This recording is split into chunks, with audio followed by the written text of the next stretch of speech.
আমি কখনো জাদু টোনা তাবিজ এসবই বিশ্বাস করতাম না। মানুষের মুখে মুখে এসব সম্পর্কে অনেক কিছুই আমি শুনেছি, কিন্তু এই কাজটি যে আমার সাথেও হতে পারে এটি আমি কখনো কল্পনাও করিনি। আমার বিয়ে হয়েছে 19 বছর। 19 বছরের মধ্যে আমরা বিয়ের প্রথম থেকেই বাচ্চা নেওয়ার চেষ্টা করছিলাম। অনেক ডাক্তার, অনেক কবিরাজ আমি দেখিয়েছি, কিন্তু কোনোই লাভ হয়নি। আমার স্বামীরা হচ্ছে দুই ভাই। বড় ভাই অনেক আগেই বিয়ে করেছে, তার বাচ্চা টাচ্চাও অনেক বড় বড় হয়ে গেছে। আর আমার স্বামীও অনেক বাচ্চা পছন্দ করে। ওর ভাইয়ের ছেলে মেয়েদেরকে ও নিজের ছেলে মেয়ের মতন আদর করে। আমার শ্বশুর শাশুড়ি সবসময় বলতো, আমি তো আমার বড় ছেলের বাচ্চা টাচ্চা দেখে গেলাম, কিন্তু ছোট ছেলের যদি একটা বাচ্চা টাচ্চা দেখে যেতাম তাহলে মরেও শান্তি পেতাম। শুধু শ্বশুর শাশুড়ি কেন বলছি, আমার বাবার বাড়ি, আমার প্রতিবেশী, আত্মীয় স্বজন সবার মুখে মুখে একই কথা ছিল, কেন আমাদের বাচ্চা টাচ্চা হচ্ছিল না। জানেন, আমরা এমন কোনো ডাক্তার কবিরাজ নেই যেটা আমরা বাদ দিয়েছি, কিন্তু কোনোখানেই কোনোভাবে আমাদের কোনো সমস্যা পাচ্ছিল না। দেখতে দেখতে বিয়ের যখন 9 বছর হয়ে যায়, তখন আমার শ্বশুর শাশুড়ি অনেক অসুস্থ হয়ে যায়। তখন আমার শ্বশুর শাশুড়ি আমার স্বামীকে ডেকে নিয়ে বলে, তুই আরেকটা বাবা বিয়ে কর, তোর একটা বাচ্চা টাচ্চা দেখে যেন আমরা মরতে পারি। কিন্তু আমার স্বামী অনেক ভালো মনের মানুষ ছিল,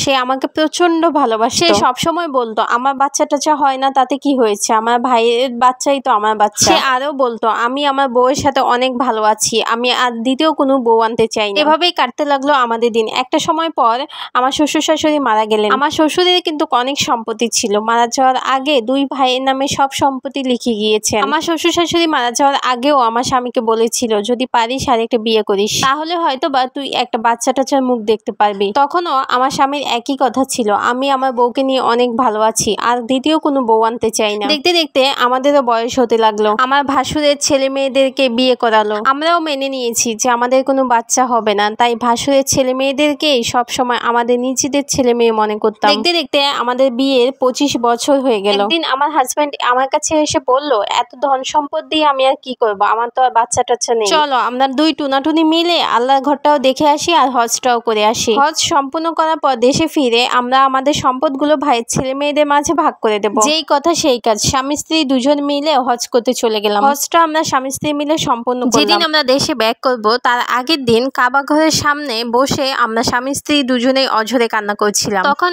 একটি লোক আমার কাছে এসে বলল, মা তোমার সাথে কি একটু কথা বলতে পারি? তখন আমি বললাম, ঠিক আছে বলেন। ওই লোকটি তখন বলা শুরু করলো, বলল, এত কান্নাকাটি করে কোনো লাভ নেই, তোমার বাচ্চা কখনোই হবে না। আমরা স্বামী স্ত্রী দুজনেই অবাক, লোকটি জানলো কিভাবে আমাদের বাচ্চা টাচ্চা নেই বা বাচ্চা টাচ্চা হচ্ছে না? তখন লোকটি আমাদেরকে বলল, তোমাকে কালো জাদু করা হয়েছে, তাই তোমার বাচ্চা হচ্ছে না। যে আমাকে কালো জাদু করেছিল তার নামটিও আমাকে বলে দিয়েছিল। আমরা স্বামী স্ত্রী দুজনেই এই কালো জাদু থেকে রেহাই পেতে চাওয়াতে লোকটি আমাদেরকে একটি পানির বোতল ধরিয়ে দিল। এই পানিটি খেলেই নাকি আমি এর থেকে রেহাই পাবো। দেশে ফিরে লোকটি যা যা করতে বলছিল তাই আমি করেছি। দেন 3 দিন পরে আমি জানতে পারলাম আমি প্রেগন্যান্ট। তখন ওই মুহূর্তে আমার বয়স ছিল 45 বছর, আমার স্বামীর বয়স আরো বেশি ছিল। জানেন এই কালো জাদুটি আমাকে কে করেছিল? আমার নিজে যা করেছিল। আমার যা চাইনি আমাদের কোনো বাচ্চা টাচ্চা হোক, আমাদের যা সম্পদ ছিল এই সম্পদ যাতে তার ছেলে মেয়ে পায়, সেই জন্য কালো জাদুর মাধ্যমে আমার মা হওয়ার ক্ষমতাটা নিয়ে নিয়েছিল। এই কথাটা যখন জানতে পারলাম তখন আমি আমার স্বামী দুজনেই অবাক হয়ে গেলাম। একটা সময় পর আমার যা এটা স্বীকার করেছিল নিজের মুখেই। এরপর থেকে আমার যা ভাসুরের সাথে আমাদের কোনো সম্পর্ক নেই। এটি ছিল একটি আপুর গল্প। আপুটি আমাকে এত সুন্দর করে গল্পটি লিখে পাঠিয়েছে। গল্পটি পড়ার পর ভাবলাম আপনাদের সাথে এটি শেয়ার করাই যায়। মানুষগুলো যখন বিশ্বাসঘাতকতা করে তখন কিন্তু